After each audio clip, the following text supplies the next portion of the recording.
Minha filha, tem data neste mundo que a gente nunca tira do corpo. Passa o tempo, passa a juventude, passam até os dentes da boca.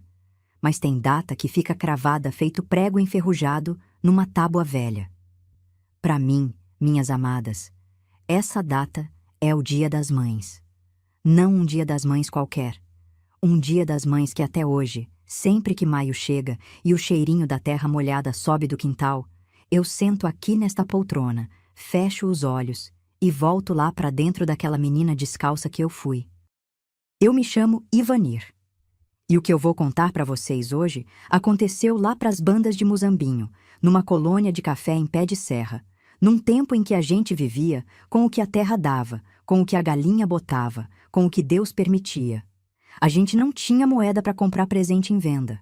Presente, quando a gente dava, era feito à mão.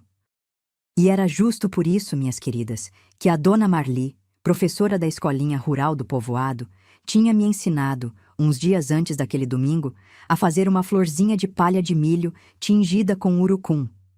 Ai, minha gente! Eu passei a tarde inteira curvada na escola em cima daquela palhinha seca. Era uma menina franzina, de pé descalço, com os cabelos presos num laço de pano rosa, que mamãe tinha feito de resto de fronha velha. Eu molhava a palha na água morna para ela amolecer, dobrava com o dedão, torcia, abria em forma de pétala e ia passando o urucum moído por cima. Meus dedos ficaram vermelhos, as minhas unhas ficaram vermelhas, eu acho que até minhas bochechas ficaram vermelhas de tanto capricho. Quando eu terminei, levantei a flor na frente dos olhos e senti o coração subir para a garganta. Era a coisa mais linda que essas minhas mãozinhas miúdas já tinham feito. Parecia um pôr do sol preso no meio da palha. Guardei ela com todo cuidado dentro do meu embornal de pano, enrolada num pedacinho de papel de embrulho. Saí da escolinha pulando de alegria por dentro. Faltavam 2 dias para o domingo. 2 dias para eu colocar aquela flor na mão da minha mãe e ver o olhar dela parar em mim daquele jeito que eu tanto amava. Porque minha mãe era uma mulher do tipo que não se vê mais nesse mundo. Ela se chamava Durvalina, a pele do rosto era lisinha, dessas peles que parecem guardadas. E mamãe tinha uma mania que muita gente achava esquisita, mas eu entendia ela do meu jeitinho. Ela detestava abraço. Quando a gente chegava perto querendo grudar nela, ela fazia um jeitinho de sair, rindo pelo canto da boca, como quem espanta uma mosca com carinho. Mas não era desamor, não, minhas amigas. Longe disso. Mamãe amava com o olhar. Tinha hora que ela parava o que estava fazendo na cozinha, com as mãos polvilhadas de polvilho, e ficava me olhando por um tempo comprido, sem piscar, sem dizer nada, só olhava. E naquele olhar tinha tudo que o abraço dela não dava. E tinha outra coisa que mamãe fazia que para mim era o ouro desta vida. No fim da tarde, quando o sol descia por trás da serra e pintava tudo de um dourado que eu nunca mais vi igual, mamãe sentava no banquinho baixo do quintal e começava a contar coisas. Da vida dela de moça, da avó dela, que tinha vindo montada num burro pampa, de cantigas antigas que ninguém mais cantava no povoado. E eu ficava ali sentada no chão de terra batida, com os joelhos sujos, sem piscar, para não perder nenhuma palavra. A voz da minha mãe era a coisa mais bonita que eu conhecia no mundo inteiro. Eu era a mais velha dos irmãos. Atrás de mim vinha o Joãozinho, que naquela época ainda era bem pequenininho, de colo. Ria à toa com uma covinha no rosto que era a coisa mais linda deste mundo. Meu pai se chamava Jorge. Era um homem magro, queimado de sol, das mãos grossas de quem acorda antes do galo cantar para cuidar da roça dos outros. Os braços dele eram cheios de marcas de espinho, mas quando ele me pegava no colo para atravessar o córrego no caminho da escolinha, eu me sentia a menina mais segura do mundo inteiro. Meu pai não falava muito, meu pai agia. E a palavra dele, quando saía, era igual ferro quente, daquelas que ninguém dobra. A gente morava na colônia da fazenda do seu Raimundo. Era uma casinha de adobe coberta de telha de barro, com 2 cômodos só, e o chão todo batido com leite de boi para não levantar poeira. Meu pai trabalhava na roça de café do patrão, de sol a sol, e a paga vinha pouca. Às vezes vinha em mantimento, Às vezes em moeda miúda, às vezes nem vinha. Mas a gente ia vivendo. Tinha o pé de mexerica no fundo do quintal, tinha uma galinha carijó que botava ovo quase todo dia, tinha um cantinho de horta com couve e salsinha. E tinha o rádio. Ah, o rádio. O rádio, minha filha, era a joia da nossa casa. Um aparelho antigo, de válvula, de caixa de madeira escura, que meu pai tinha comprado de um viajante, juntando economia de tostão em tostão. Era a única coisa de valor que a gente possuía. À noite, mamãe acendia o candeeiro, e a gente sentava todos em volta daquela caixinha, escutando música de viola, programa de auditório, notícia de longe. O rádio tocava e a casa parecia maior. O rádio tocava e a gente esquecia que não tinha sobremesa na mesa. Parecia que o mundo inteiro cabia dentro daquela madeira escura, e que enquanto a voz de dentro do aparelho continuasse soando, a gente ia ficar bem. Mas o que eu não sabia, minhas amigas, era que naquela mesma semana, enquanto eu estava na escolinha torcendo palhinha de milho com a ponta da língua de fora, uma coisa feia tinha acontecido dentro da fazenda. Uma coisa que ia colocar meu pai de frente com o homem mais poderoso daquelas terras. Uma coisa que começou na beira de um poço, numa manhã de orvalho, e que poucos dias depois ia fazer a minha florzinha de palha ser o estopim de uma desgraça que eu não desejo nem para o pior inimigo desta vida. Mamãe voltou naquela manhã com um jeito diferente no rosto, e meu pai, quando chegou para o almoço e olhou para ela, parou no meio do movimento de tirar o chapéu. Parou igual quem levou um golpe. Eu estava lá, sentada no canto da casinha, remendando uma meia com agulha de crochê. Eu vi tudo. E o que eu vi foi o começo do fim da nossa vida, naquela colônia. Para vocês entenderem direito o que se passou, minhas amadas, eu preciso voltar um pouquinho atrás. Preciso falar do seu Raimundo. O dono daquelas terras, o patrão do meu pai, o homem que mandava em tudo o que acontecia dentro daqueles alqueires de café. Era um fazendeiro graúdo, herdeiro de terra velha, dessas que passam de pai para filho sem nunca precisar trabalhar. Andava sempre de botina lustrada, chapéu de feltro na cabeça e um chicotinho de couro trançado que ele batia na perna quando falava, como quem queria lembrar a todo mundo que era ele que mandava. O seu Raimundo tinha um jeito de olhar para as mulheres da colônia que dava arrepio. Não era olhar de gente. Era olhar de quem está medindo mercadoria. Demorava nos braços, nos ombros, escorregava pelos cabelos. As moças mais novas evitavam passar perto da casa grande quando ele estava na varanda. Ninguém falava sobre isso em voz alta. Era uma dessas coisas que a gente sabia, mas que ninguém botava nome. Porque dar nome era perigoso. Meu pai sabia. Meu pai era calado, mas não era burro, minhas amigas. Ele percebia tudo. Eu me lembro de uma vez, na venda do arraial, ele ter dito para outro homem da colônia uma coisa que ficou gravada em mim feito ferro quente. Ele disse baixinho, mexendo a borra de café no canto do balcão: "Pobre pode perder o pão, pode perder a cama, pode perder até o telhado. Mas tem uma coisa que pobre não pode perder, compadre, é o nome." E o outro homem concordou, balançando a cabeça, sem dizer nada. Pois foi isso que aconteceu naquela manhã que mudou tudo. Mamãe tinha saído cedinho para buscar água no poço que ficava atrás da casa grande. Era o poço comum da colônia, onde todas as mulheres iam. Ela tinha pegado a lata de querosene vazia, que a gente usava de balde, e tinha ido pelo caminho de sempre, pisando na orvalhada da grama. O sol ainda estava baixo, tingindo tudo de um dourado manso.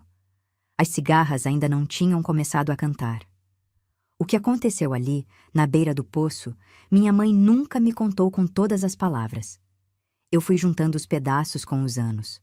Fui entendendo pelos silêncios dela, pelo jeito que ela mudou de caminho para sempre. O seu Raimundo apareceu atrás dela quando ela estava puxando a corda. Apareceu sozinho, sem ter o que fazer ali. Se aproximou demais. Falou uma coisa que não era para ser falada. Tocou o braço dela de um jeito que não era para ser tocado. Mamãe era miúda. Era miúda, mas era mulher de fibra. Ela puxou o braço com força, encheu a lata num repente e saiu dali sem dizer uma palavra. Voltou para casa pisando firme, com a água batendo nas bordas da lata. Não chorou, não gritou, não falou alto. Entrou em casa, pôs a lata no canto do fogão, lavou o rosto com um punhado d'água fria e foi mexer o feijão. Do jeito dela. Calada. Mas meu pai, minha filha, sabia ler aquela mulher. Meu pai conhecia cada prega do rosto dela. Quando ele chegou para o almoço, com a camisa encardida de suor e a enxada apoiada na quina da porta, olhou para ela e parou. Parou no meio do movimento de tirar o chapéu. Ficou parado daquele jeito que marido fica quando sente no ar que alguma coisa está errada com a mulher. Durvalina. Só isso. Ele chamou pelo nome. Ela continuou mexendo a panela. Não virou a cara. Durvalina, fala comigo. Mamãe parou de mexer o feijão. Apertou o cabo da colher de pau até os nós dos dedos ficarem brancos. E contou. Contou baixinho, olhando para a parede, sem derramar uma lágrima. Contou o que tinha acontecido no poço. Contou o que o homem tinha falado. Contou o que a mão dele tinha feito no braço dela. Meu pai não disse nada. Ficou ali, parado no meio do cômodo, com o chapéu na mão, a cara dura feito pedra de ribeirão. Eu estava lá, sentada no canto, remendando uma meia com agulha de crochê. Eu vi tudo. E eu vi uma coisa no rosto do meu pai que eu nunca tinha visto antes e nunca mais vi igual. Não era raiva, minha filha. Raiva é coisa barulhenta. Era outra coisa. Era uma quietude que dava medo. Ele pôs o chapéu de volta na cabeça. Sem falar nada, sem comer o almoço, sem olhar para mim, pegou a enxada, encostou ela no canto da parede e saiu pela porta. Mamãe correu atrás. Jorge, Jorge, pelo amor de Deus, não faz nada. Pensa nas crianças. Mas meu pai não parou. Ele atravessou o terreiro da colônia, passou pelo pé de jabuticaba, subiu o caminho de terra batida em direção à casa grande com as passadas firmes. Eu fui na janela e espiei. Minhas amigas, eu vi meu pai chegar na varanda do seu Raimundo com o peito largo. O fazendeiro estava sentado na rede, com um copo na mão e o chapéu caído para trás. Quando viu meu pai, se levantou devagar, meio rindo por dentro, como quem achava que ia tirar onda. Seu Jorge veio pedir o quê? Adiantamento? Meu pai não respondeu de primeira. Subiu os 3 degraus da varanda devagar, um a um, e parou na frente do patrão. Parou tão perto que eu pude ver, lá de longe, da janela da colônia, o fazendeiro recuar meio passinho. Recuou. Aquele homem graúdo, de chapéu de feltro e botina lustrada, recuou diante do meu pai magro. Senhor Raimundo. A voz do meu pai saiu baixa, mas era uma voz que cortava. Eu trabalho para o Senhor. Pego na enxada de sol a sol. Não reclamo da paga miúda, não reclamo da comida que falta, porque eu faço parte da colônia e o Senhor é o dono. Mas uma coisa o Senhor vai ouvir agora. A minha mulher, o Senhor não toca, nem com a palavra, nem com o olho, nem com a mão. O Senhor pode ser dono da terra, dos pés de café, da casa onde a gente dorme, mas do meu nome, o Senhor não é dono. E se o Senhor encostar um dedo de novo na mãe dos meus filhos, pode ser que eu perca tudo que eu tenho neste mundo. Mas o Senhor perde mais. O fazendeiro ficou roxo. Abriu a boca, fechou, abriu de novo. Não teve coragem de responder. Meu pai virou as costas, desceu os 3 degraus da varanda e voltou para a colônia com o mesmo passo firme que tinha subido. Na porta da nossa casinha, mamãe estava esperando com as mãos tremendo. Ele passou por ela em silêncio, pendurou o chapéu no prego e foi se sentar no banquinho de madeira. Eu fui até ele, devagarinho, e botei a mão no joelho dele. E meu pai, o homem de ferro, começou a chorar calado, sem ruído, só com as lágrimas descendo pela cara queimada de sol. Mamãe se ajoelhou na frente dele e, pela primeira vez que eu me lembro na vida, ela abraçou o meu pai. Apertado. Daquele jeito que ela nunca deixava ninguém apertar ela. E ficaram os dois ali, abraçados no meio daquela casinha de adobe, enquanto lá na varanda da casa grande, o seu Raimundo jurava vingança pelo orgulho que meu pai tinha pisado. Os dias que vieram depois daquela cena na varanda foram dias de um silêncio esquisito dentro de casa. Meu pai saía cedo para a roça e voltava tarde. Mamãe cozinhava com os movimentos miúdos, sem cantarolar como era costume dela. Ninguém tocava no assunto. Era como se a gente tivesse enterrado uma coisa viva no fundo do quintal e combinado de não pisar por cima. Mas a gente sabia que ela estava ali, enterrada, esperando a hora de ressuscitar. Seu Raimundo não apareceu na colônia naquela semana. Mandou o capataz, um homem de cara fechada chamado Lourival, tomar conta do trabalho no lugar dele. Lourival era a sombra do patrão, fazia tudo que o outro mandasse sem nem perguntar se era certo. Passava pelas casas da colônia com um chicotinho na mão, igualzinho ao chefe, e ficava medindo os colonos com o olhar, procurando defeito. Quando passava pela nossa casinha, cuspia no chão antes de seguir caminho. Meu pai fingia que não via, mas eu via. Eu via tudo, minhas amigas, com esses olhinhos de menina que ainda não tinham aprendido a desviar. Veio então a sexta-feira, antes do Dia das Mães. Eu acordei com o coração leve, porque sabia que no domingo eu ia entregar a florzinha para a mamãe. Tinha enrolado ela com cuidado no embornal de pano, escondida entre o caderno de caligrafia e a merendeira. Ninguém sabia da surpresa.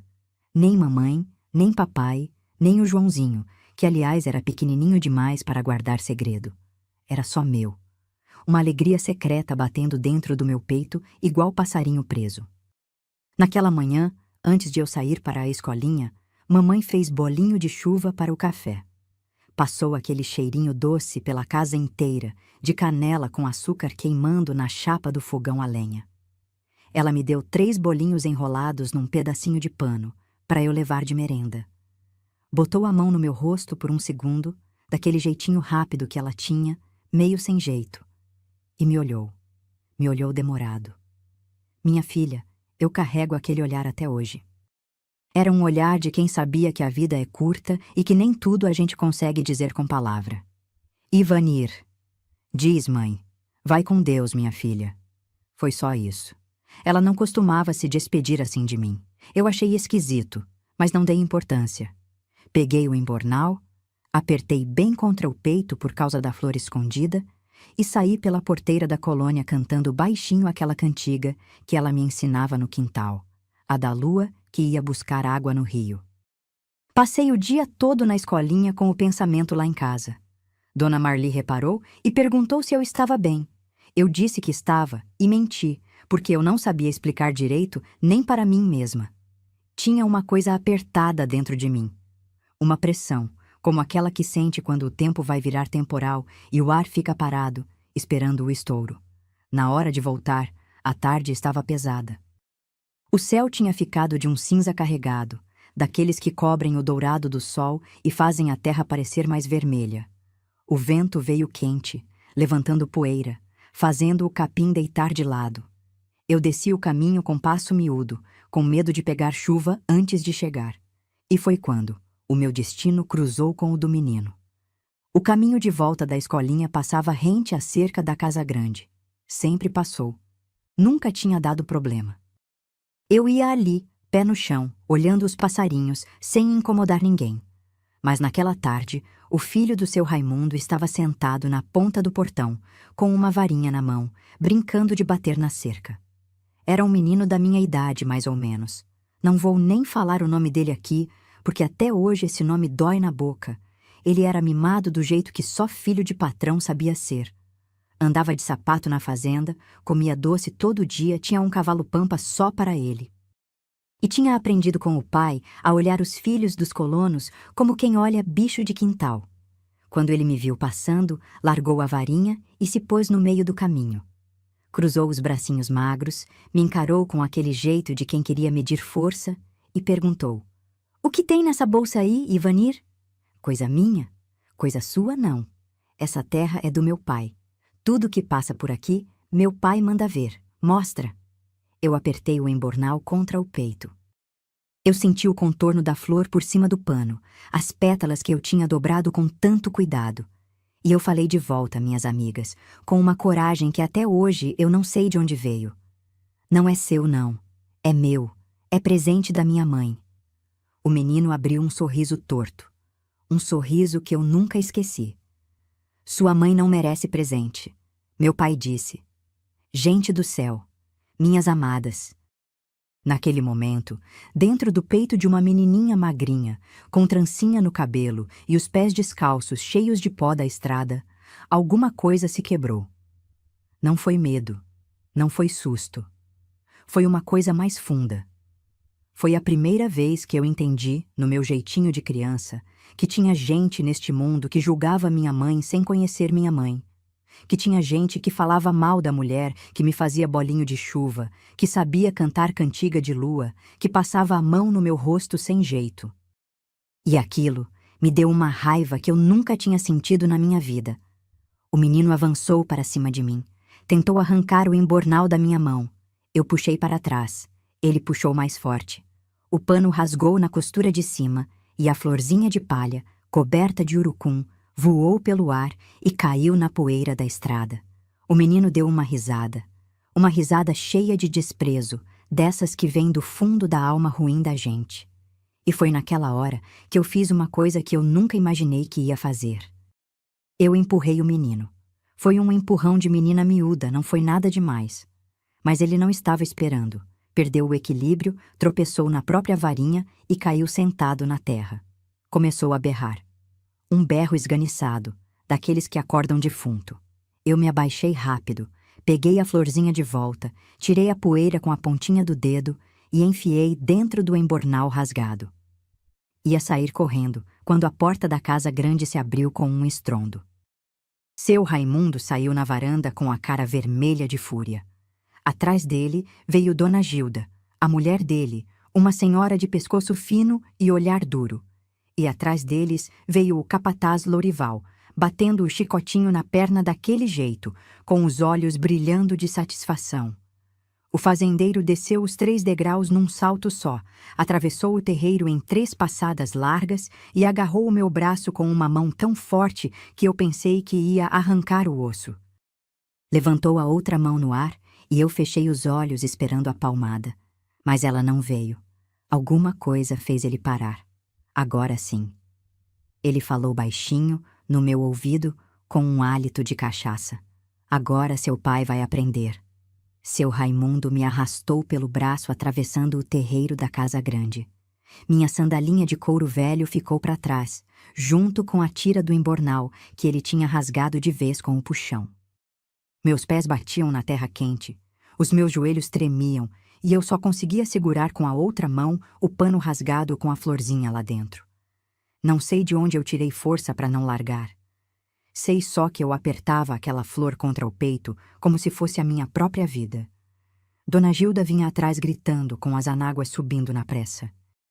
Raimundo, mata essa peste! Olha o que ela fez com o nosso menino! Mata essa peste! O capataz Lourival vinha mais atrás, batendo o chicotinho na perna, com aquele meio sorriso torto de quem estava gostando do espetáculo. O menino já tinha parado de berrar.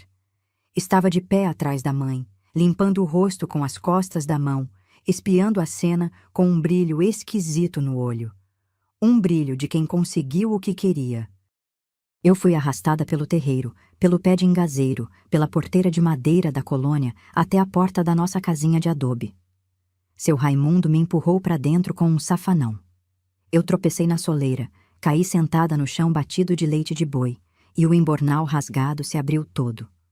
A flor de palha rolou pela terra e foi parar bem embaixo do pé da mesa. Mamãe veio correndo da cozinha, com um pano de prato torcido entre as mãos, e a cara dela perdeu toda a cor quando viu o patrão na nossa porta. "Cadê o Jorge?" A voz do fazendeiro saiu feito trovão.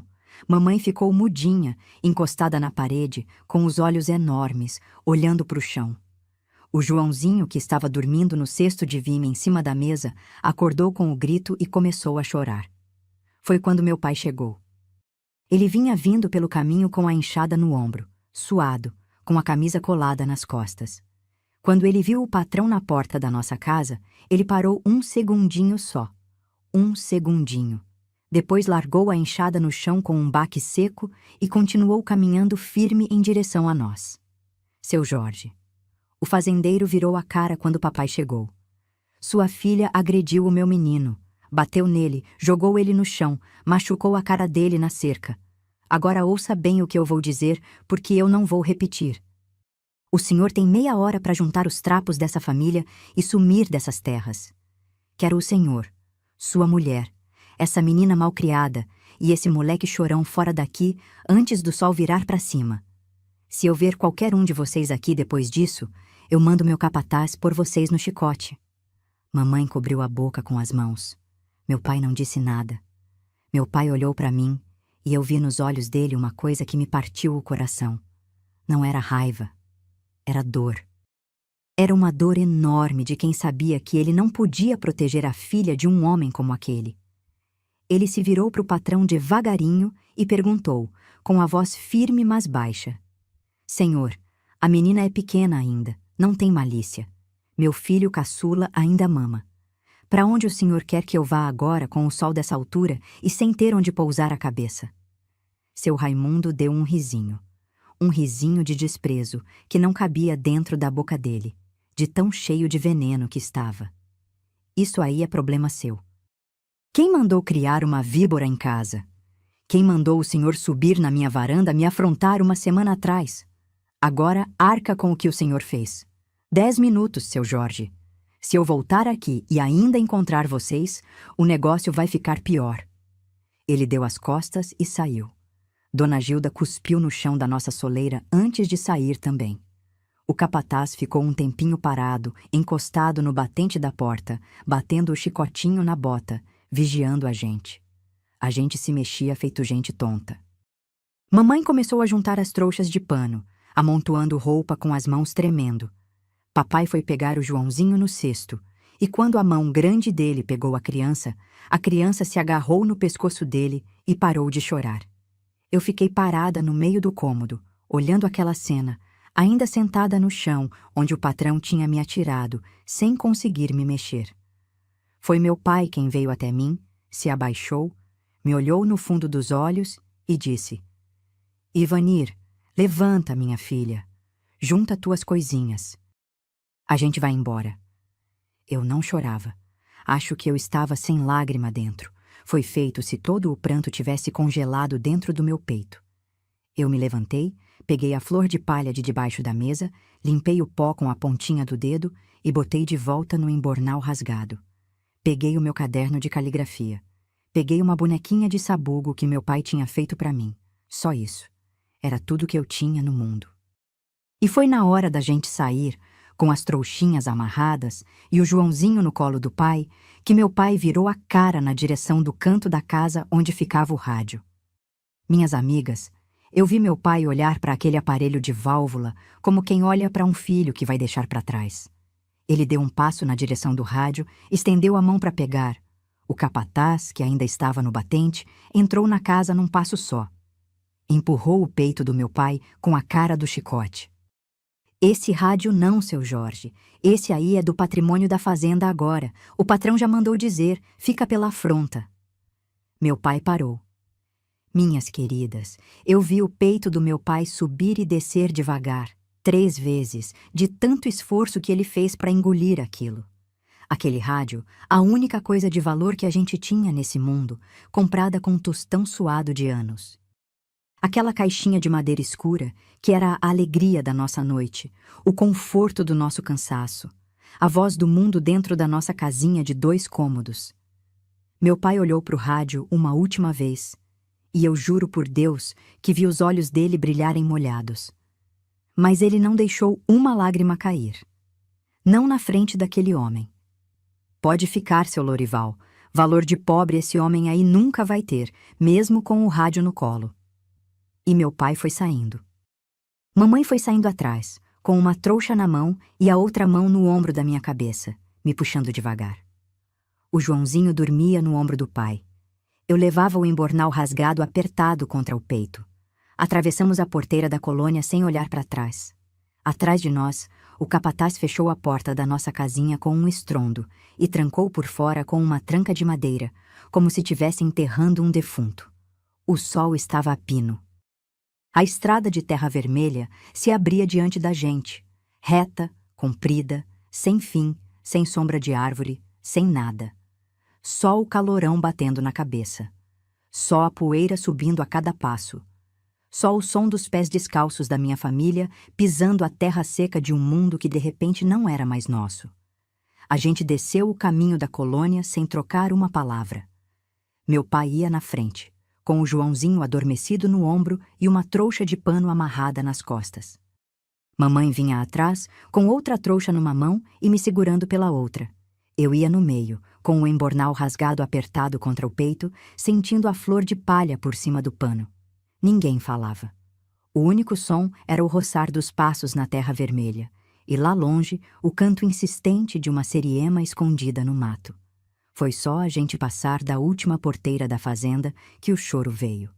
Veio primeiro calado, só no canto da minha boca. Depois veio nos ombros, que começaram a sacudir. E daí, desabou de verdade, com soluço, com puxada de nariz, com aquele tipo de pranto que não se consegue conter nem com reza.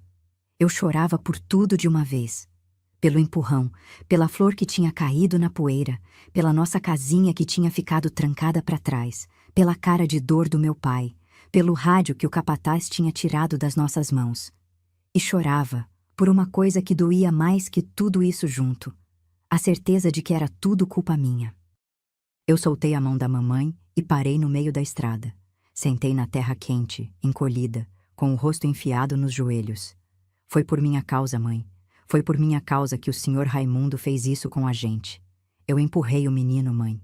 Eu não devia ter empurrado. Eu devia ter dado a flor para ele. Era só a flor, mãe. Era só uma florzinha. Eu podia ter feito outra. Eu não consegui terminar. O soluço engoliu o resto da fala. Papai parou mais à frente, virou a cara para nós duas, e eu vi nos olhos dele uma coisa esquisita. Era como se ele quisesse correr e me abraçar, mas alguma coisa segurava ele. Acho que era o peso do Joãozinho no ombro. Acho que era a trouxa nas costas. Acho que era o medo de que, se ele se abaixasse ali para chorar com a filha, ele não ia ter mais coragem de levantar e seguir estrada. Então ele só balançou a cabeça de um jeito devagarinho e esperou. Esperou mamãe tomar conta. Mamãe largou a trouxa dela no chão. Se abaixou na minha frente, puxou meu queixo para cima com o dedo indicador e me fez olhar para ela. E sabem, o que aconteceu naquele instante? Mamãe, que detestava abraço, que fugia do toque da gente a vida inteira, segurou o meu rosto com as duas mãos e me olhou com uma força que eu nunca tinha sentido. Aqueles olhos dela ficaram tão grandes e tão brilhantes que eu acho que ela cabia inteira neles. E ela começou a falar. Começou a falar devagar, como quem escreve letra por letra numa lousa. Ivanir, minha filha, presta atenção no que a mãe vai te dizer agora. Vai ser curto e vai ser para a vida toda. Tu não fez nada de errado, ouviu? Tu defendeu uma coisa que era tua. Defendeu um presente que tu fez com as tuas próprias mãos para a mamãe. O menino quis te tomar à força o que não era dele, e tu te defendeste. Quem fez errado foi o pai daquele menino, que há muito tempo estava procurando um jeito de nos atirar na estrada. A culpa do que está acontecendo com a gente não é tua. Não é tua. Ouviu bem, minha filha? Não é tua. Ela limpou o meu rosto com a barra da saia. Pegou uma pontinha da saia e foi passando na minha bochecha, no meu queixo, na minha testa, tirando a poeira junto com o ranho e a lágrima. Tinha uma delicadeza naquele gesto que não cabe em palavra. Eu nunca tinha visto mamãe tocar em mim daquele jeito. Ela acariciava o meu rosto sem jeito, como quem estava aprendendo a fazer na hora. E escuta, Ivanir, casa da gente não é tijolo, casa da gente não é telhado, casa da gente não é nem aquele rádio que ficou para trás. Casa da gente é teu pai, sou eu, é tu, é o Joãozinho. Enquanto a gente tiver os quatro juntos, filha, a gente tá em casa. Em qualquer beira de estrada que a gente tiver, a gente tá em casa. Ouviu? Eu ouvi. Ouvi com o coração, com a cabeça, com a alma. E até hoje, aquelas palavras da minha mãe rebobinam dentro de mim quando a vida aperta. Casa é gente. A vida inteira eu repeti isso para os meus filhos, para os meus netos, e agora repito para vocês. Casa é gente. Meu pai se aproximou quando a gente se levantou. Ele não disse nada. Só passou a mão grande no alto da minha cabeça, de leve, e ficou um tempo ali com a mão pousada nos meus cabelos. Foi o jeito que ele encontrou para falar comigo. Meu pai falava pouco, mas a mão dele dizia muita coisa. A gente recomeçou a caminhar, mas o sol daquela tarde, não era sol de Dia das Mães. Era um fogo descendo do céu. Era um calor que subia da terra e batia na cara da gente sem dó. Eu tinha saído de casa de pé descalço mesmo, que minha sandalinha de couro tinha ficado na varanda da casa grande, e a terra vermelha queimava a sola do meu pé. Eu pisava de lado, procurando as sombrinhas que o matinho da beira da estrada projetava. O Joãozinho acordou no ombro do pai e começou a resmungar de sede, com aquele choro baixinho de criança pequena que não tem palavra ainda, só queixa. A gente tinha saído da fazenda na hora mais quente. A estrada seguia morro acima, ladeada de capim seco, sem uma casa à vista, sem um riacho, sem uma mangueira grande o suficiente para a gente sentar embaixo. Mamãe começou a andar mais devagar. Eu vi que a perna dela estava tremendo. Ela tinha parido o Joãozinho fazia pouco tempo ainda, e o corpo dela não tinha se recuperado direito daquele parto difícil. Papai notou, parou e encostou a trouxa das costas dele no chão. Durvalina, senta aí um minuto, mulher. Descansa. Ela não sentou. Se eu sentar agora, Jorge, eu não levanto mais. Segue andando. Deus vai colocar uma alma boa na nossa frente. Segue andando. E a gente seguiu. Mais um tempo, mais um morro, mais uma curva de estrada sem viva alma. O sol ia descendo para o lado do poente, mas ainda castigava. A boca da gente estava seca, os pés cheios de bolha, o Joãozinho chorando sem parar. E foi nessa hora que a gente escutou um som vindo de longe. Um som que começou baixinho, como um zumbido surdo, e foi crescendo. Parecia um trovão rolando por dentro do chão. Parecia o próprio inferno vindo em cima da gente. Meu pai parou. Ficou parado quieto, de orelha em pé, escutando. E a cor dele foi descendo do rosto, até ele ficar pálido feito papel de pão. Papai repetiu mais alto. Durvalina, pega a menina agora! Mamãe veio correndo. Me puxou pela mão com um tranco que quase me derrubou. O ronco ia crescendo, enchendo o ar todo, fazendo as folhas do capim da beira da estrada vibrarem sozinhas, como se tivessem medo. Eu olhei para frente, morro acima, e foi aí que eu vi. Queridas, eu vi uma coisa que me vem no sonho até nos dias de hoje, quando a vida anda pesada. Lá em cima do morro, descendo a estrada de terra vermelha, vinha uma massa de bicho. Boi vinha por cima de boi, zebu de chifre grande, touro novo, bezerro atropelado no meio, tudo na mesma correria desabalada. A poeira subia tão grossa que tapava a vista do céu atrás deles. Não era meia dúzia, não. Era uma boiada inteira. Umas 20 cabeças ou mais, estouradas, sem boiadeiro, sem cão, sem nada segurando. Vinham descendo reto em cima da gente, com uns 15 palmos de estrada a cada passada.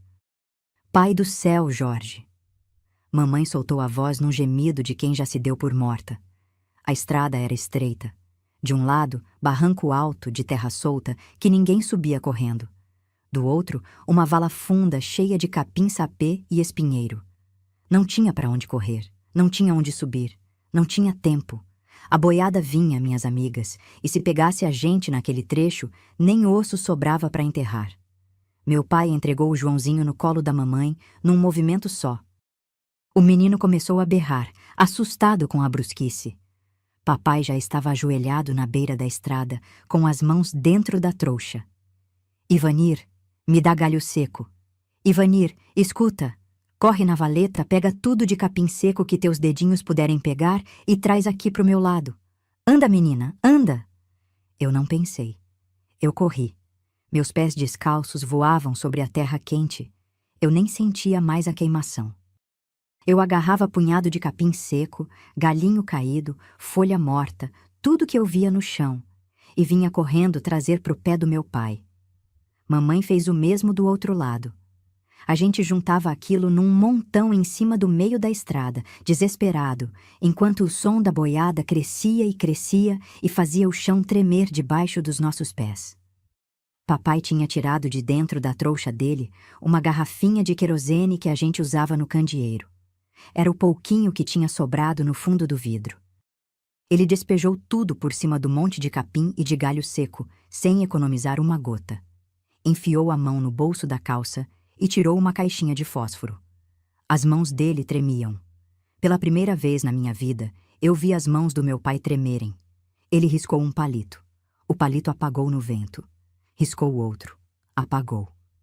A boiada já estava tão perto que a gente conseguia enxergar o branco do olho dos bois e a espuma escorrendo da boca daqueles touros zebuínos. "Jorge!" Mamãe gritou com o Joãozinho apertado no peito. "Jorge, pelo amor de Deus!" Papai riscou o terceiro palito com as duas mãos, fazendo concha para o vento não apagar. O fogo pegou. Ele jogou o palito aceso no meio do monte de capim encharcado de querosene. E o mundo virou fogo. Uma labareda subiu de uma vez só, 3 vezes mais alta que meu pai. A parede de fogo se armou atravessada na estrada, alimentada pelo capim seco da beira. O vento jogava fumaça grossa para frente, para a direção da boiada. Os bois da frente, quando chegaram a poucos metros do fogo e do fumaceiro, deram uma refreada desesperada. Escorregaram, bufaram, um tropeçou no outro, e foram desviando. Foram desviando para o lado do barranco, uns, para o lado da valeta, outros, abrindo 2 correntes de bicho que passavam de um lado e do outro da nossa família, raspando a palmos de nós. Eu fechei os olhos porque achei que eu ia morrer naquele segundo. Eu senti o calor do corpo dos bois passando rente ao meu braço. Eu senti o cheiro de bicho suado, de couro quente, de esterco. Eu senti o chão batendo forte debaixo dos meus pés, como se a terra fosse rachar ao meio. Um chifre de zebu passou tão perto da minha cabeça que eu escutei o roçar no ar. Mamãe tinha se ajoelhado no chão, curvada em cima do Joãozinho, fazendo o corpo dela de concha sobre a criança. Papai tinha os braços abertos, um em cima de mim, outro protegendo mamãe, como se ele pudesse segurar no peito uma boiada inteira com aqueles 2 braços magros. A gente ficou assim, sei lá quanto tempo. Foi coisa de meio minuto, talvez, mas parecia uma vida inteira dentro daquele pedacinho de tempo. E, de repente, o barulho passou. O ronco foi ficando mais fraco, mais embaixo, descendo o morro. A poeira começou a baixar. A gente abriu os olhos. Lá estava a estrada, vazia de novo, com o fogo ainda queimando alto no meio dela, crepitando, estalando e o rastro de bicho descendo a encosta em direção ao fundo do vale. A gente estava vivo. Nenhum de nós disse uma palavra nos primeiros minutos. Papai foi o primeiro a se mexer. Abaixou os braços devagar. Olhou para a mamãe. Olhou para mim. Olhou para o Joãozinho, que estava tão assustado que tinha parado até de chorar. E aí, aquele homem de ferro, aquele homem que eu nunca tinha visto chorar na vida, aquele homem que tinha peitado o patrão sem mudar de cor, caiu de joelhos no meio da estrada ao lado do fogo que ele mesmo acendeu. Caiu de joelhos e soltou um choro de peito aberto, um choro de quem esteve a um palmo de perder a família inteira e não perdeu. Obrigado, meu Deus, obrigado, meu Deus, obrigado, meu Deus. Foi só isso que ele repetia, uma vez atrás da outra com a cara entre as mãos, enquanto mamãe se aproximava dele com o Joãozinho no colo e encostava o joelho dela no ombro dele. Eu fiquei parada olhando aquela cena sem conseguir chorar. Acho que o susto tinha sido grande demais para deixar lágrimas sair. Foi só aí que eu olhei para o chão perto do montão de fogo. A minha florzinha de palha tinha caído do embornal rasgado quando eu corri para pegar galho seco. Estava ali, a 3 palmos das chamas. A beirada de uma das pétalas já tinha enegrecido, se contorcendo com o calor. Mais um instantinho e ela ia virar cinza. Eu me abaixei depressa e peguei ela de volta. As pontinhas queimadas se esmigalharam nos meus dedos, mas o miolo dela da florzinha continuava inteiro, vermelhinho de urucum, resistindo como a minha família tinha resistido. Depois do fogo apagar sozinho na estrada, a gente ficou ali paradinho mais um tempo, sem saber o que fazer. Papai se levantou aos poucos, esfregou a cara com as duas mãos e olhou para o céu. O sol já estava descendo para o poente, pintando as nuvens de rosa queimado, e o calorão ia dando trégua.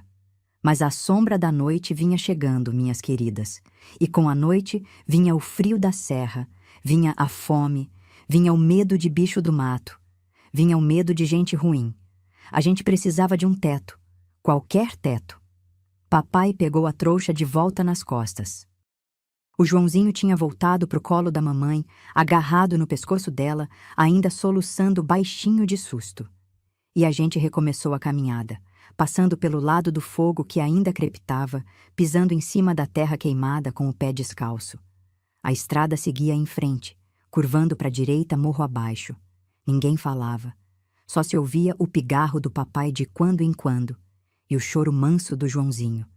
A primeira estrela apareceu no céu antes da gente achar qualquer coisa. Eu me lembro disso porque mamãe parou um instantinho, levantou a cara para cima e disse baixinho, só para si mesma, como quem está conversando com o finado pai dela. Sinal de que ele está olhando para nós. Ela era assim, tinha coisa que só ela entendia. Eu não perguntei nada, só apertei a mão dela mais forte. A fome começou a doer primeiro no Joãozinho. Mamãe tinha amamentado ele cedo de manhã e depois não tinha comido mais nada o dia inteiro. Um corpo de mulher que acabou de parir não dá leite se não come. Ele começou a chupar o peito dela por cima do vestido, depois arrastou o rosto procurando, depois soltou aquele choro miudinho de quem quer e não encontra. Mamãe tentou pôr no peito ali mesmo, sentada na beira da estrada num toco de pau, mas o leite não descia.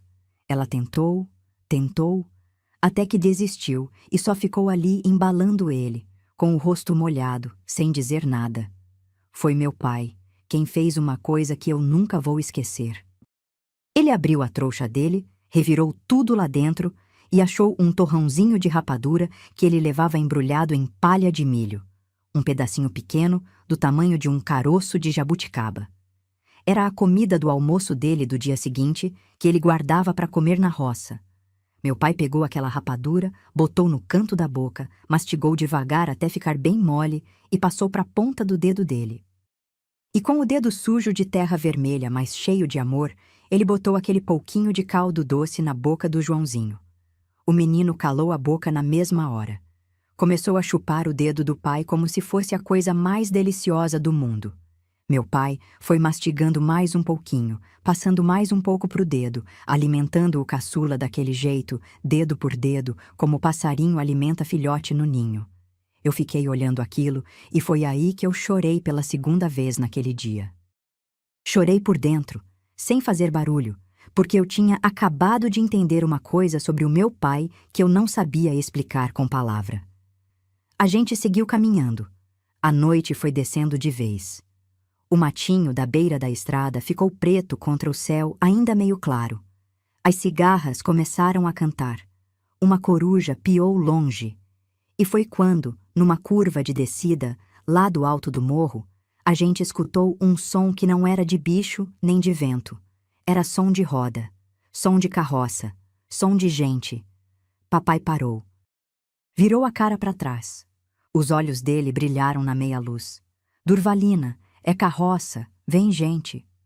Eu não sabia se era para ficar feliz ou se era para ficar com medo, porque naquela estrada, aquela hora, podia ser qualquer coisa. Podia ser o capataz vindo atrás para fazer mais maldade. Podia ser gente ruim buscando desavisado para roubar. Mas também podia ser um carroceiro de volta para casa. Homem de bem, desses que ainda existiam. Meu pai ficou parado no meio da estrada. Pronto. Mamãe se encostou no barranco comigo, com o Joãozinho apertado no peito.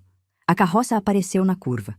Era uma carroça velha, puxada por um burro pampa preguiçoso, com as lonas arranjadas em cima da tábua.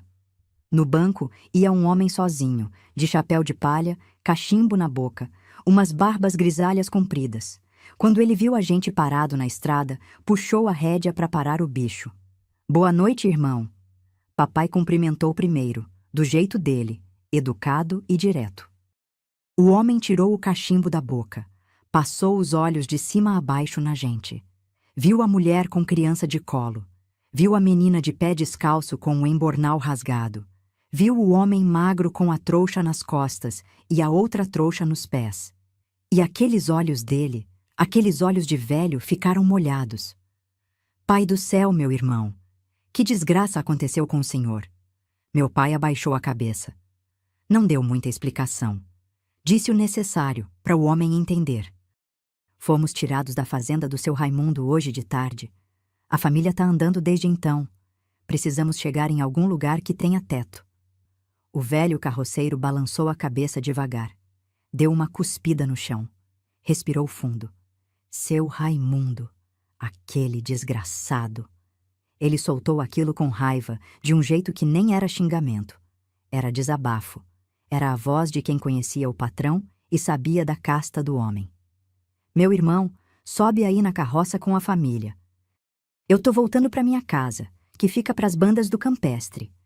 Mas dá para eu passar pelo povoado no caminho e deixar vocês na porta da igreja. O padre João é homem bom. Ele há de dar um lugar pro senhor pousar essa família. Papai não aceitou de primeira. Ele era assim. Tinha vergonha de depender de caridade de ninguém.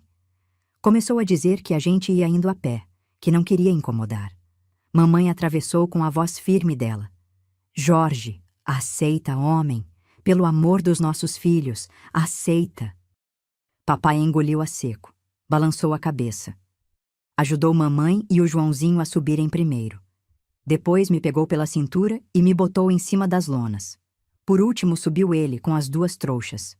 O velho sacudiu a rédea, o burro bufou, a roda começou a girar de novo. A carroça ia devagarinho morro abaixo, balançando. Eu me encostei no ombro da mamãe, cansada de um jeito que eu não sabia que podia ficar. O embornal rasgado com a florzinha dentro continuava apertado no meu peito. E enquanto a noite vinha fechando e as primeiras luzinhas de candeeiro começavam a aparecer lá longe no povoado, eu escutei o velho carroceiro dizer uma coisa para o meu pai que eu ia guardar para a vida toda. Meu irmão, preste atenção no que este velho vai dizer. Quem tem a honra limpa não tem o que temer. Seu Raimundo tirou o telhado de vocês hoje. Mas tem gente que ele não tira, por mais que queira.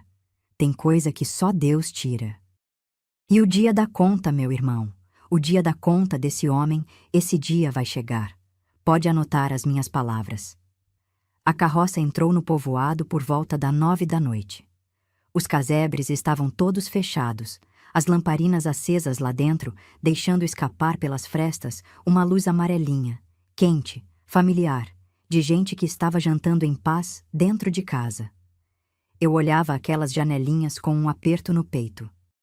Cada casinha daquelas tinha uma mesa posta, tinha uma família em volta, tinha um telhado por cima. E a gente ia passando por fora, balançando em cima de uma carroça emprestada, sem saber onde ia botar a cabeça naquela noite. O velho carroceiro parou o burro Pampa na frente da igrejinha do povoado. Era uma igreja pequena, de porta larga de madeira, com um sininho no alto da torre e uma cruz de ferro enferrujado espetada acima. A casa paroquial ficava colada na igreja, com uma varanda estreita e uma roseira vermelha encostada na parede. O velho desceu do banco, bateu as calças para tirar a poeira e nos chamou devagar. Chegamos, meu irmão. Desce tua família e bate nessa porta. Eu vou dar a volta pelo lado para o padre saber que fui eu que trouxe, senão ele pode desconfiar. Papai desceu primeiro. Pegou o Joãozinho do colo da mamãe e ajudou ela a descer. Eu desci por último, com o embornal rasgado apertado. Meus pés doíam. Minhas pernas tremiam, eu nem sentia mais a fome. Era cansaço de osso, daquele cansaço que criança não deveria sentir. O velho bateu na porta lateral da casa paroquial. Uma portinha pequena. Um cachorro latiu lá dentro, depois silenciou. Uma voz de homem perguntou quem era. O velho disse o nome dele e a porta se abriu. O padre João apareceu na soleira, com a batina amarrotada, as mangas meio dobradas, os olhos ainda meio sonolentos do cochilo que a gente tinha tirado dele. Era um homem mais para baixinho, de cabelo cacheado grisalho, rosto redondo, com uns óculos de aro de metal escorregados para o meio do nariz. Quando ele viu a família inteira parada no degrau da porta, ele não precisou perguntar nada. O rosto dele só perdeu a sonolência e ganhou uma coisa de pena funda. Meu Deus do céu! Mário, quem é essa gente? O velho carroceiro, que eu agora descobria se chamar Mário, explicou em poucas palavras. Disse que tinha encontrado a família na estrada, expulsa da fazenda do seu Raimundo. O padre não perguntou mais nada.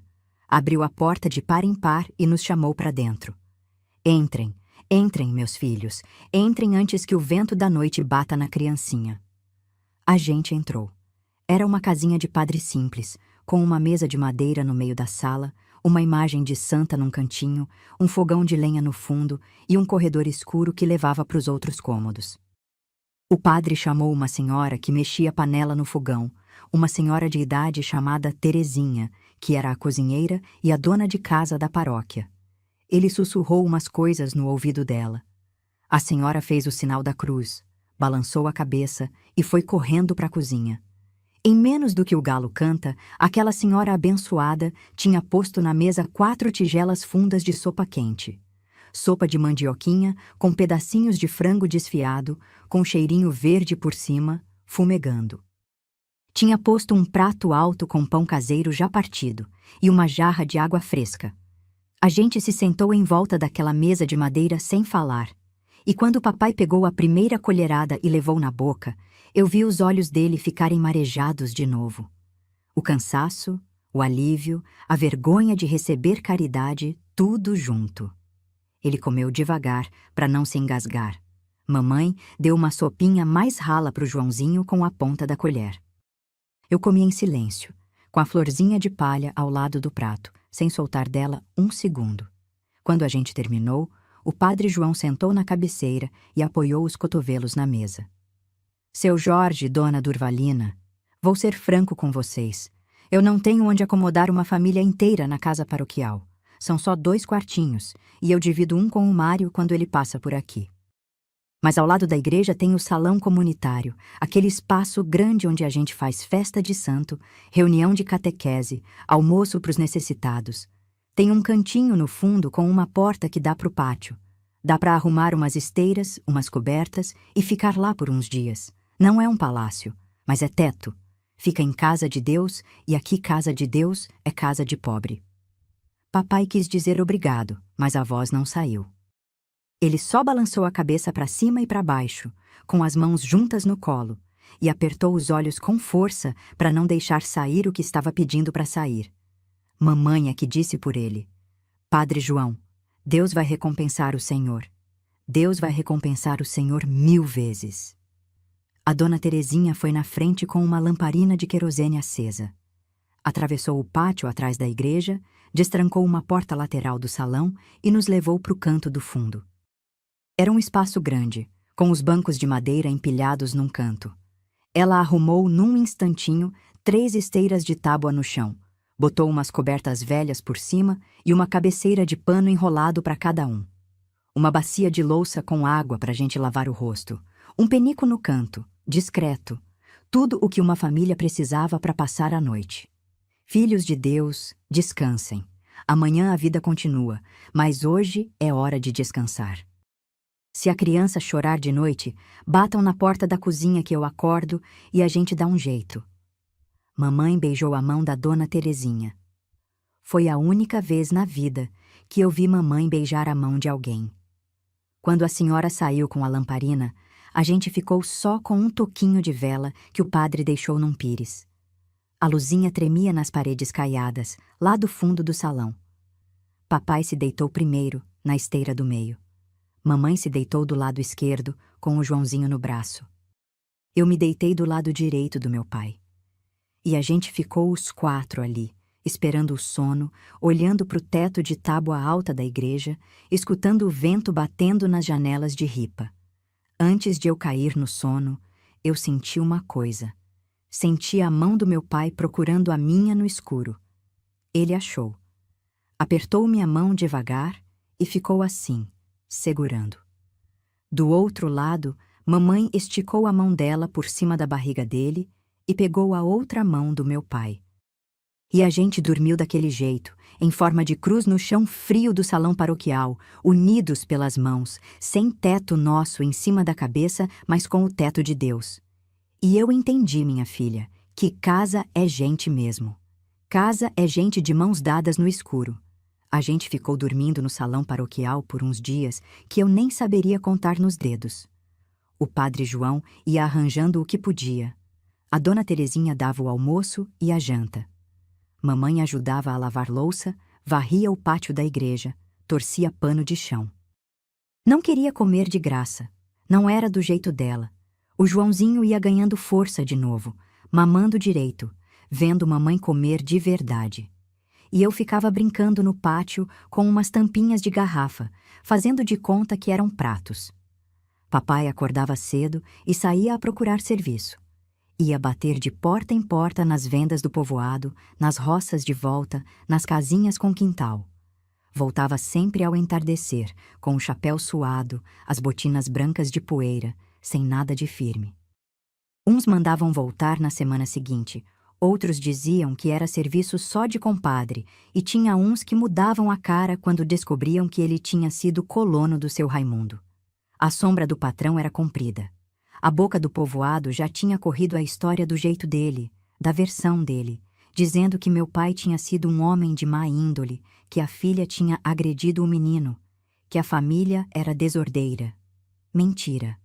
Mentira que era repetida até virar verdade na boca dos outros. Coisa que o dinheiro faz com a fama da gente.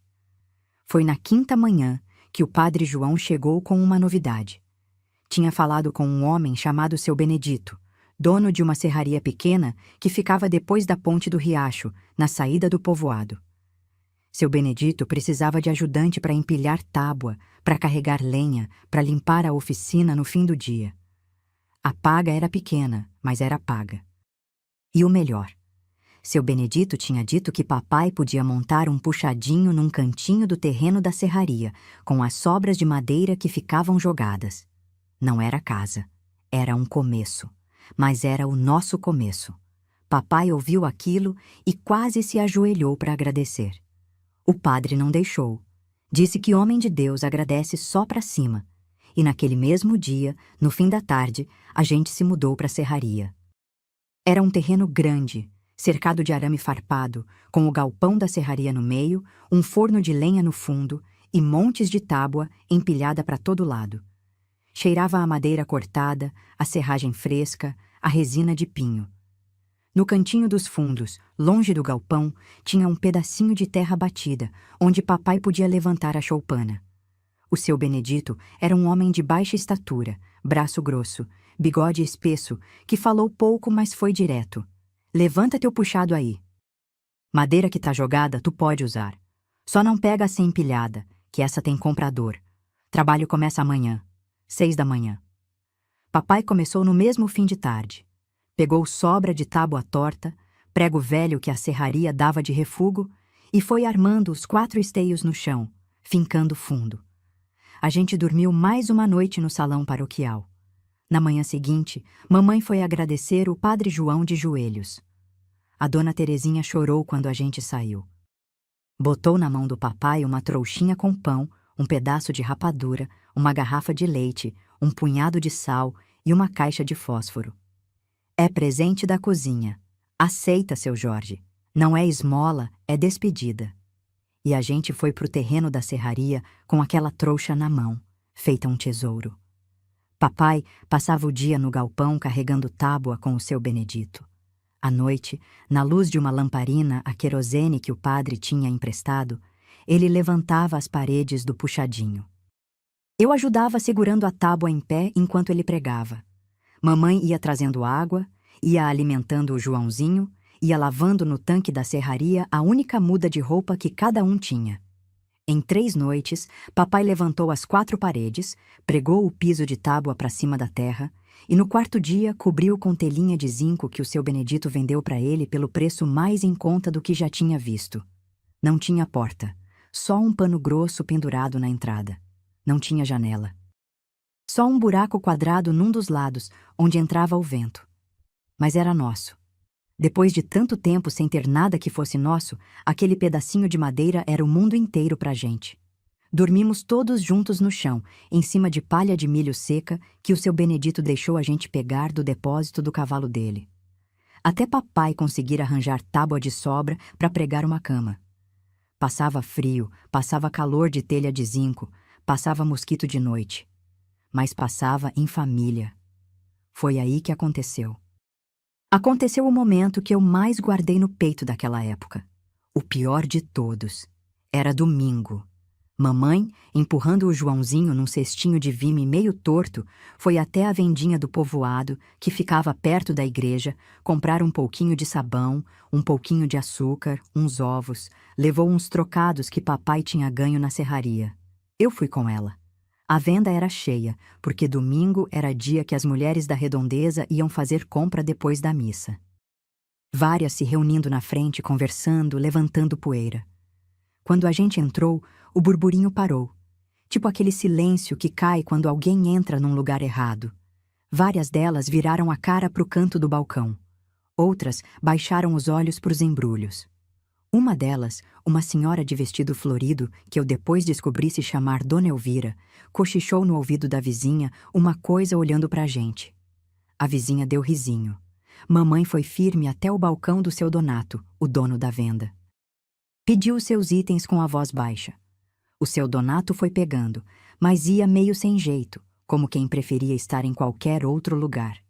Foi aí que a Dona Elvira, a do vestido florido, falou alto, para a venda inteira escutar. Olha, gente, a mulher do encrenqueiro, a que foi expulsa da fazenda do seu Raimundo por causa da filha arruaceira. Muito bonito. Cara de santa e ninhada de desordeiro. Um silêncio cortou o ar. Eu senti minhas bochechas queimarem. Mamãe pousou os trocados no balcão, sem olhar para ninguém.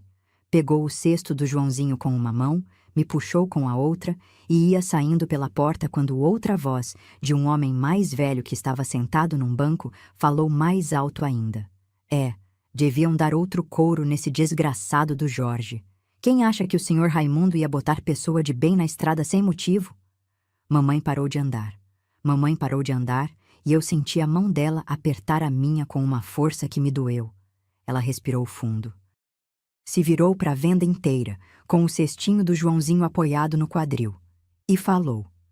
Falou baixinho, mas com aquela voz dela que cortava o ar feito faca amolada. Vocês todos aí, olhem para mim. Vocês não sabem do que estão falando. Não sabem quem é o seu Raimundo quando ele anda sozinho perto do poço. Não sabem o que aquele homem fez para eu ter que aguentar e o que meu marido fez para devolver a honra desta família.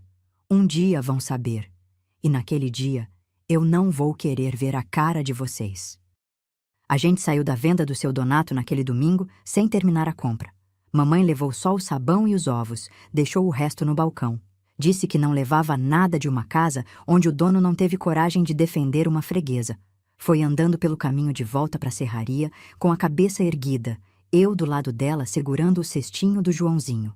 Não olhei para trás, mas eu senti os olhos de todas aquelas mulheres grudados na minha nuca até a gente dobrar a esquina da rua da igreja. Dentro do peito, eu ia num misto de coisa. Vergonha. Não vou mentir que não tinha. Tinha. Mas tinha uma coisa mais forte que a vergonha. Tinha um orgulho da minha mãe que não cabia dentro de mim. Nunca ninguém tinha falado daquele jeito em praça pública em defesa da honra do papai. Mamãe, a mulher que escondia até o próprio amor atrás de um olhar, tinha aberto a boca na frente de meio povoado para dizer a verdade. Aquilo ficou marcado em mim feito brasa em ferro novo. Quando a gente chegou na serraria, papai já tinha voltado da roça do seu Benedito. Estava sentado no chão de terra, na porta do puxadinho, lavando o rosto numa bacia. Quando ele viu a cara da mamãe, parou no meio do movimento, soltou a água, limpou as mãos na calça e se levantou. Durvalina, aconteceu coisa? Mamãe pousou o cestinho do Joãozinho em cima do toco de madeira, que a gente usava de mesa do lado de fora. Tirou o sabão do embrulho. Colocou os ovos com cuidado num cantinho. Não respondeu na hora. Depois, se virou para o papai com as mãos no quadril. Jorge, aconteceu. Mas não precisa se aborrecer. O que foi falado já foi respondido. E agora, aquela gente sabe que eu tenho boca para falar também. Papai franziu a testa. Foi se sentar no banquinho de madeira. Conta direitinho, mulher. O que foi? Mamãe contou. Contou tudinho, sem enfeitar e sem piorar. Contou da dona Elvira do vestido florido. Contou da fala do velho sentado no banco. Contou da resposta que ela tinha dado no meio da venda. Contou sem levantar a voz, sem chorar, sem tremer. Só contou. Papai foi escutando até o fim. A testa dele ia enrugando devagar. Quando mamãe terminou, ele ficou um tempo calado, olhando para uma formiguinha que subia na madeira do banco. Depois, ele levantou os olhos, e aqueles olhos queimavam numa raiva funda que eu nunca tinha visto neles. Não era raiva gritada. Era raiva de dentro do osso. Eu vou lá. Eu vou na venda do Donato agora. Mamãe se pôs na frente dele, botou as 2 mãos no peito dele e empurrou devagar. Jorge, você não vai para lugar nenhum. Escuta a tua mulher. Se você for lá agora dar satisfação, dar resposta, dar murro, você faz o jogo deles. O que eles querem é te ver arruinado, homem. Fica quieto. Trabalha. Cuida dos nossos filhos. Deixa o tempo correr. Quem planta espinho não colhe figo. Você lembra dessa que tua mãe dizia? Pois lembra agora. Deixa o espinho voltar para quem plantou. Papai baixou a cabeça. Ficou um tempo com a cara nas mãos. Depois levantou e fez uma coisa que eu nunca esqueci. Pegou mamãe pela cintura, puxou para perto e descansou a testa no ombro dela. Um homem grande, um homem de roça, apoiando o peso todo da vida no ombro de uma mulher pequena. Ficaram os dois assim bastante tempo, em pé, no meio do terreiro da serraria, sem falar, enquanto o sol da tarde ia pintando tudo de dourado e o serrote dentro do galpão ia parando de cantar. Daquele dia em diante, papai se fechou. Saía para a serraria antes do sol, voltava depois do sol. Não passou mais nem perto da praça da igreja. Falava pouco, comia pouco, ria menos ainda. Levava a vida empurrando a carroça do dia, sem levantar a cabeça para ninguém. Mamãe, ao contrário, ficou mais firme. Ela passou a ir na venda sozinha, sempre com o cestinho do Joãozinho apoiado no braço, sempre de cabeça erguida. E o povoado aprendeu aos poucos a não falar mais daquele assunto na frente dela. Não porque virou amizade. Foi porque a Durvalina tinha mostrado que falar mal dela tinha preço. Passaram-se umas semanas. O Joãozinho começou a ficar em pé, segurando no esteio do puxadinho. Papai conseguiu pregar uma cama de tábua pra gente no canto. Mamãe pegou umas sementes de couve com a dona Terezinha, começou um canteirinho no terreno da serraria. A florzinha de palha com urucum eu tinha colocado em cima de um prego na parede de tábua, penduradinha, para ela não estragar mais. Foi numa tarde, mais ou menos uma lua depois daquele domingo, que a notícia começou a correr. Eu estava brincando com o Joãozinho do lado do tanque quando eu vi o velho carroceiro Mário entrar no terreno da serraria com a carroça dele. A mesma carroça que tinha nos trazido até a igreja. Ele parou o burro Pampa, desceu do banco, tirou o chapéu de palha e foi direto falar com o papai, que estava empilhando tábua no galpão. Eu fui chegando por trás devagarinho, sem eles me verem, só para escutar. Seu Jorge, o senhor já soube o que está acontecendo na fazenda do seu Raimundo? Papai parou de empilhar tábua, encostou a que estava na mão numa pilha, virou-se para o velho. Não soube não, seu Mário. A gente aqui na serraria não recebe notícia. O velho balançou a cabeça devagar, meio triste, meio conformado. Tirou o cachimbo da boca e cuspiu no chão. Pois vai saber agora. As coisas não vão bem lá não, meu irmão. Primeiro morreu o pé de café da meia mais velha da fazenda, aquela plantação da beira do ribeirão. Deu uma praga que tomou tudo. Depois o fazendeiro se acidentou com o próprio cavalo numa caçada. Caiu mal, quebrou uma perna, até hoje anda de bengala. Dona Gilda ficou com os nervos à flor da pele, briga o dia inteiro com as empregadas da casa grande, já mandou embora 2 cozinheiras. E o menino, aquele filho dele, o tal do moleque que brigou com a sua menina, vive doente. Tá no doutor da cidade direto, os médicos não sabem dizer o que é. Papai ficou calado. Não disse uma palavra. Só olhou para o chão. O velho continuou. E tem mais, seu Jorge. Tem uma coisa que o senhor vai ficar sabendo mais cedo ou mais tarde, e é melhor saber de gente amiga. O capataz do seu Raimundo, aquele tal de Lourival, teve uma conversa feia com o patrão semana passada. Parece que o Lourival tá indo embora da fazenda. E parece que ele tá querendo falar com o senhor. Papai levantou os olhos. E eu, escondida atrás da pilha de tábua, segurei o ar. O velho Mário foi embora naquela tarde, deixando a novidade na nossa porta feito pedra pesada. Papai ficou o resto do dia em silêncio, trabalhando no galpão sem ver a cara de ninguém. Na hora do jantar, sentado em volta do toco de madeira que fazia às vezes de mesa, ele mal beliscou a comida. Mamãe perguntou. Papai só respondeu. Eu não quero ouvir nada daquele homem, Durvalina. Aquele Lourival bateu na minha porta junto com o patrão. Cuspiu no chão da minha casa, tirou o rádio da minha mão. Eu não devo nada àquele sujeito, e ele não me deve. O que morreu tá enterrado. Mamãe não discutiu. Ela era assim. Quando o papai falava naquele tom, ela sabia que era hora de calar e deixar o tempo conversar. Mas o tempo, quando quer conversar, conversa mesmo. 2 dias depois daquele papo com o seu Mário, numa manhã cedinho, quando o papai já tinha ido para a serraria e mamãe estava no tanque lavando a roupa do Joãozinho, bateram na porta do puxadinho. Eu fui atender. Abri o pano grosso que fazia de porta e dei de cara com ele. Com o Lourival. O homem que tinha me arrastado junto com o patrão, que tinha cuspido no chão da nossa casa, que tinha empurrado o papai com a cara do chicote para tirar o rádio.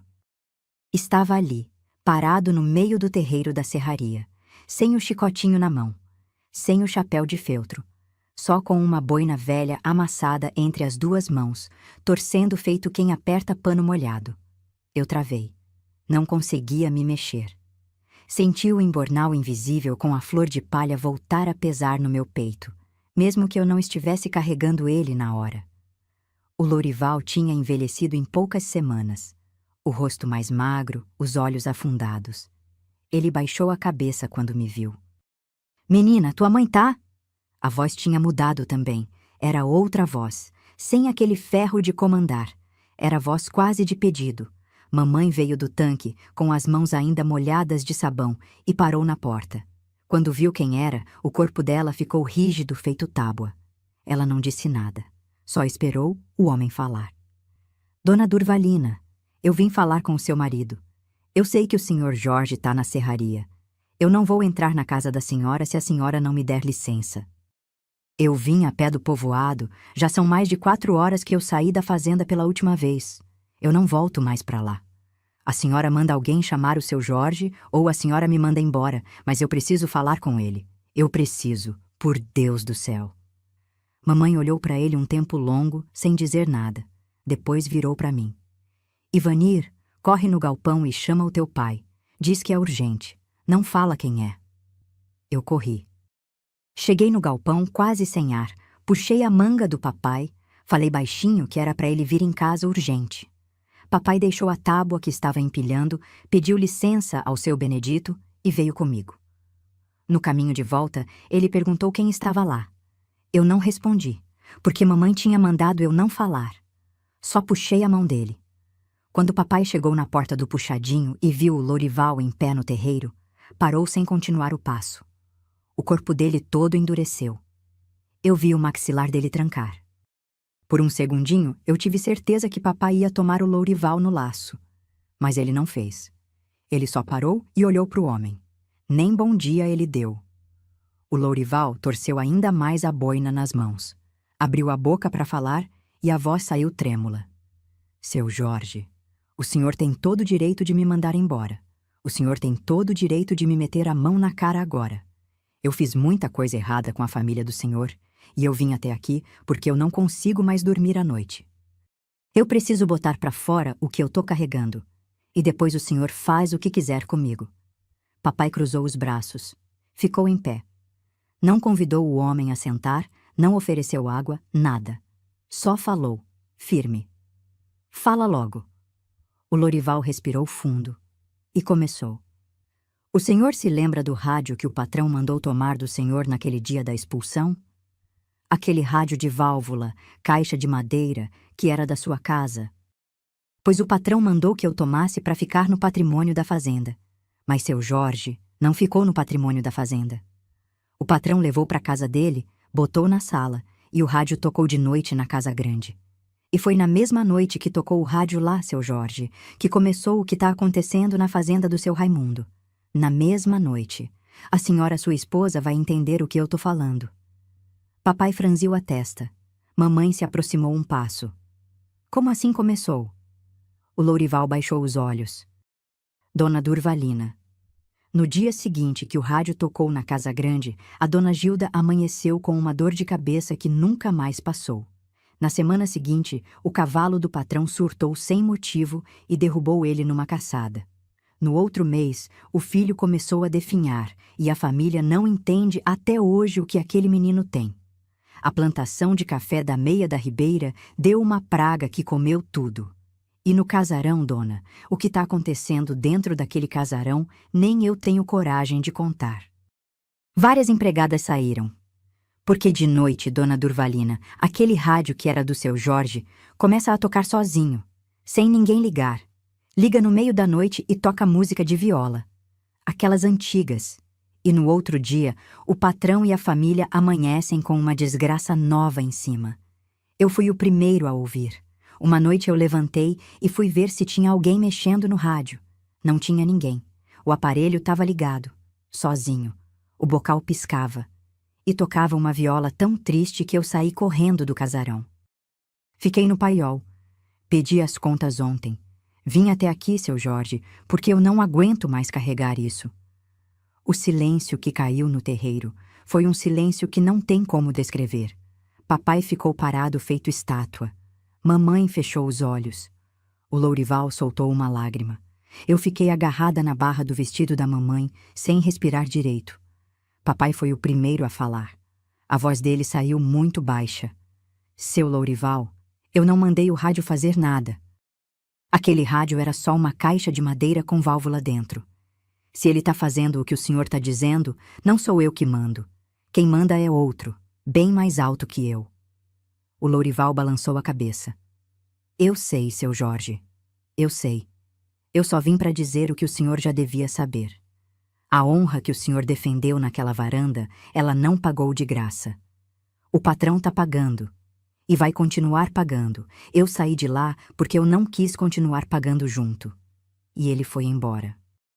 Atravessou o terreiro devagar, com a boina amassada na mão, passou pela porteira da serraria, sumiu na curva da estrada. A gente ficou os três parados, em pé, no silêncio do terreiro. O tempo. O tempo fez o que o tempo sabe fazer. Papai continuou na serraria do seu Benedito por muitos invernos. Conseguiu pregar uma cama decente para nós, depois uma mesa de verdade, depois levantou um rancho maior ao lado do puxadinho. Mamãe montou um canteiro de verdura rico no terreno, vendia tempero para as senhoras do povoado, juntava uns tostões no fundo de uma lata de banha. O Joãozinho foi crescendo, virou menino travesso, virou moço sério, virou homem trabalhador. Veio uma caçula depois dele, a Vina, uma menininha de cabelo cacheado que nasceu já na nossa casinha da serraria.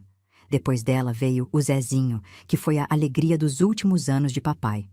Do seu Raimundo, as notícias foram chegando aos poucos. A fazenda dele nunca mais levantou.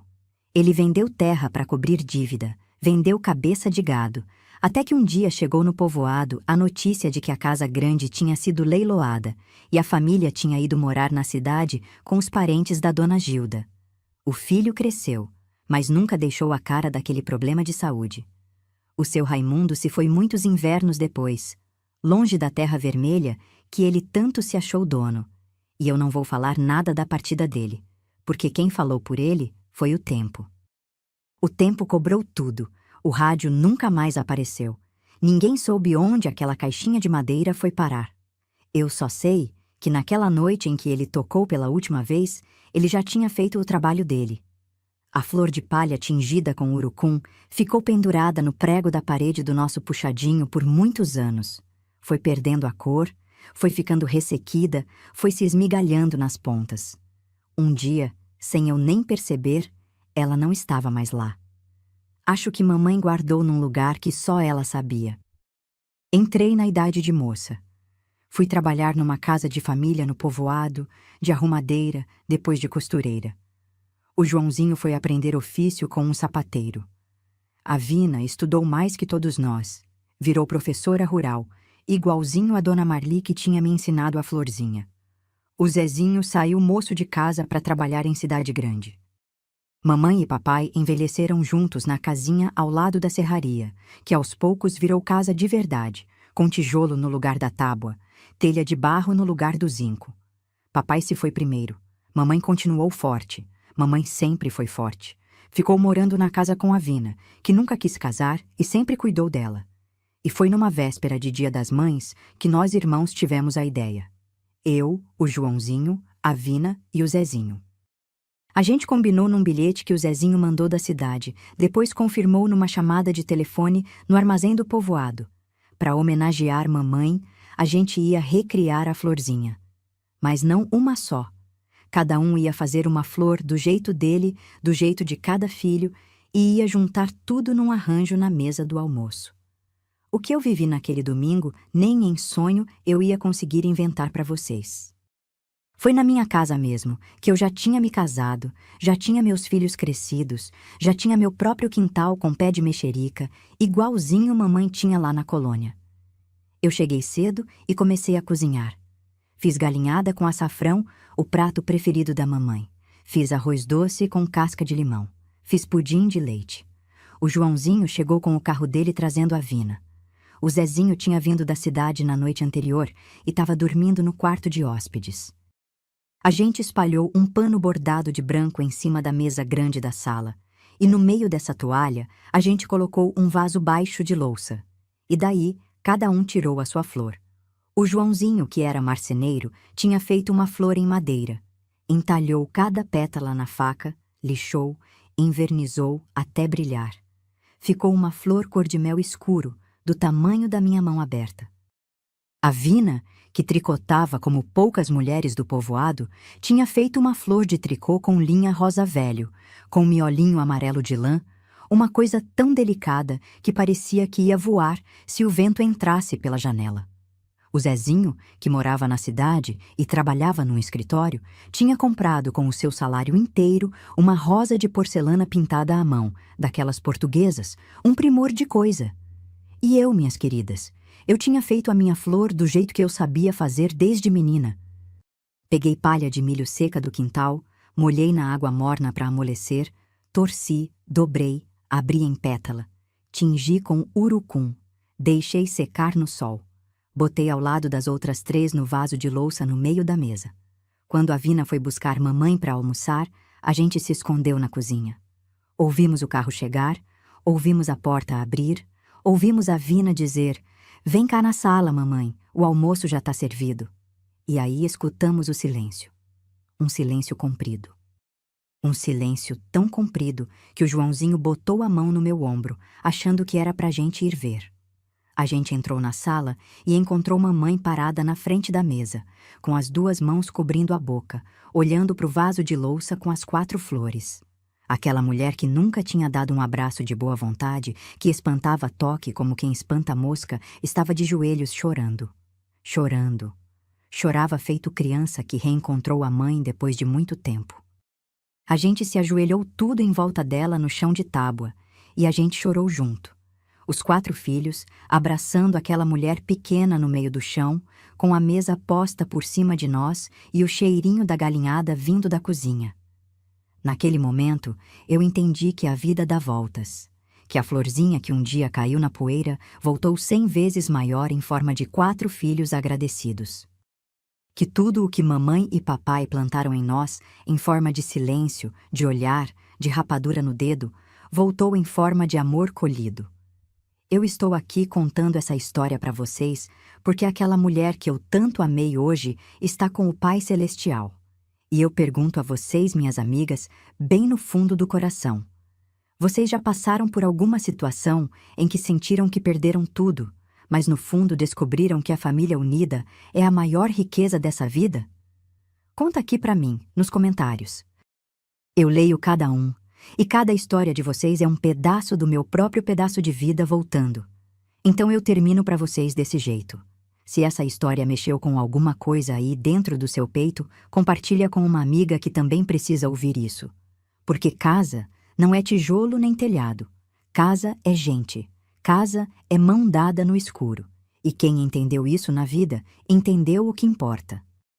Quando eu me lembro que naquele Dia das Mães a gente não tinha nem um pedaço de bolo para comemorar, meu coração aperta. Hoje, graças a Deus, a gente pode dar o melhor para nossa família. E para você encher a sua mesa de fartura e amor, eu preparei uma coleção linda com 30 receitas de bolos caseiros, fáceis de fazer e que não gastam muito. Você pode até imprimir as receitas para guardar na gaveta da cozinha ou dar de presente para sua filha. Clica no link que está nos comentários e leva esse cheirinho de infância e união para sua casa.